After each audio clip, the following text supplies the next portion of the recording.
우리 방송법 제4조가 방송 편성 책임자 내지는 그 방송 제작인들을 제외하고는 방송 편성에 일체의 영향을 미칠 수가 없습니다. 그거는 심지어 그 방송사 경영진, 그러니까 사장의 경우에도 영향을 미쳐서는 안 됩니다.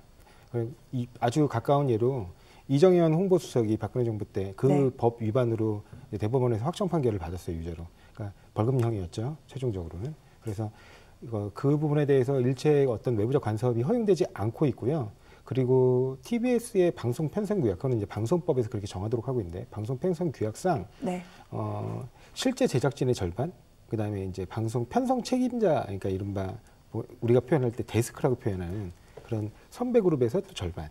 그렇게 해가지고 10명 중에 5명씩 각 이렇게 해서 편성위원회를 구성해서 편성에 관한 모든 결정을 하고 있는데, 그렇기 때문에 그런 부분에서 그 TBS 구성원 전반에 동의를 구하지 않는 한 임의적인 예를 들면 서울시장이나 아니면 사장이나 그런 이른바 상부에서 임의적으로 편성에 관여하는 거는 현행 법상으로는 불법입니다. 네. 사실은 언론의 자유를 보장하기 위한 이 방송법 등등이 우리나라에서는 좀 확실한 부분이 있고요. 이렇기 때문에 오세훈 현 시장, 사실 후보 시절에 TBS 교통방송, 특히 김어준 씨 바뀌어야 된다, 좀 다르게 해야 된다라고 얘기를 했습니다만 실제로 이 부분에 영향력을 끼치는 것은 쉽지 않은 상황입니다. 잘못하면 사실 언론 탄압이 되는 것 아닙니까? 그렇습니다. 아까 말씀하신 것처럼 방송의 독립성도 있습니다. 그렇지만 방송에 굉장히 또 중요한 것은 중립성이란 키워드가 있습니다. 왜 이렇게 국민들이 지금 그 청와대 어떻게 보면 청원 홈페이지에 4일 올리자마자 4일 만에 지금 보이는 것처럼 거의 24만 명에 가까운 사람들이 이 방송에서 퇴출시켜야 되는가, 그 부분에 대한 내적 반성이 있어야 된다라고 보는데요.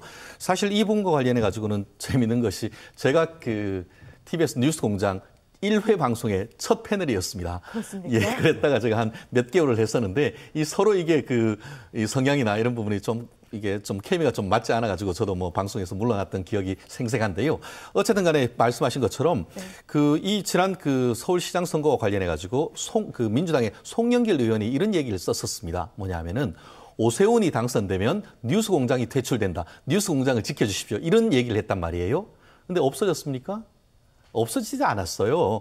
실질적으로 지금 오세훈 시장 같은 경우에도 이 부분에 대해서 논란이 있으니까 이 김어준 씨 방송 계속 해도 됩니다라고 명백하게 얘기했습니다. 대신에 TBS 설립 취지에 맞추어서 방송해야 됩니다라는 원론적인 얘기를 했단 말이에요. 알다시피 TBS 같은 경우에는 교통방송 아닙니까? 그 T가 이게 트랜스포테이션 교통입니다. 그리고 시민의 생활과 관련되는 그런 부분에 대해서 포커스를 둬야 되는 것이지, 그것이 어떤 김어준 씨의 지금 방송처럼 거의 완전히 정치적인 방송, 그것도 어떻게 보면 서울시와 정부 여당의 대변지란 비판을 듣는 정도의 어떤 편향성이 있다고 하면은 그 부분에 대해서는 아까 송영길 의원의 취지를 새긴다고 하면은 아까 얘기하지 않습니까?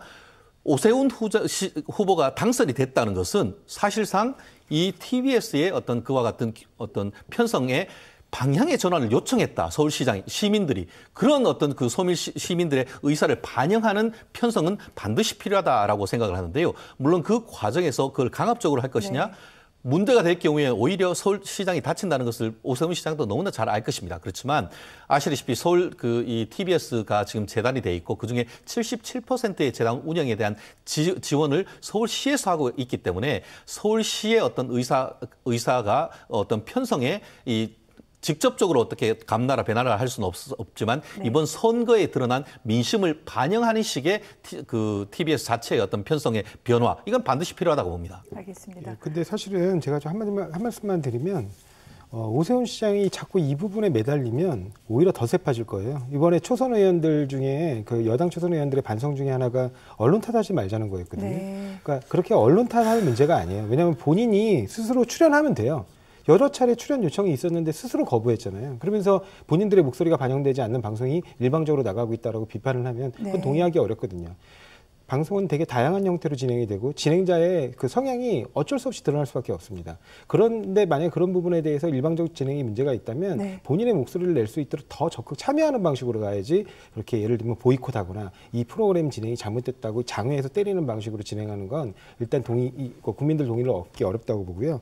특히 그 지금 이 TBS 김어준의 뉴스공장 같은 경우는 제가 알기로는 라디오 청취율 1위로 알고 있어요. 그러니까 그렇게 듣기를 원하시는 분들도 있다. 네. 그러니까 오히려 더 가서 이게 굉장히 힘들고 어렵고 불편한 자리일지는 모르겠지만 네. 본인의 목소리를 적극 전달하시는 게 그러면서 소통하시는 게 정치인으로서 바람직한 자세다. 저는 그렇게 말씀드리고 제가 싶습니다. 통계를 통해서 잠깐 말씀드리고 싶은데요.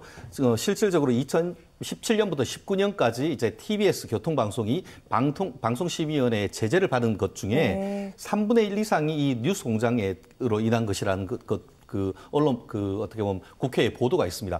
특히 그 내용 자체가 보면은 어떻게 보면은 비속어 또 특정 상품 홍보 여러 가지 관련되는 정치적 편향성 이런 부분들이 대부분을 차지하고 있단 말이에요. 결국은 지금 객관적으로 드러난 어떤 방송심의위원회의 어떤 제재나 이런 것을 봤을 때도 과연 이 김어준 씨의 어떤 방송 자체가 공정하고 투명하고 정말 지금 이 정부가 얘기하는 대로 진실만 말하고 가짜 뉴스가 없는지에 대해서는 돌아볼 필요가 있는 거예요. 결국 이번에 있어서의 어떤 20만 명, 23만 명이 되는 사람이 4일 만에 어떤 퇴출을 해달라고 요청하는 그 민심의 쓰나미를 한번 돌아봐야 될 시점이 됐다라고 전 분명히 얘기하고 싶습니다.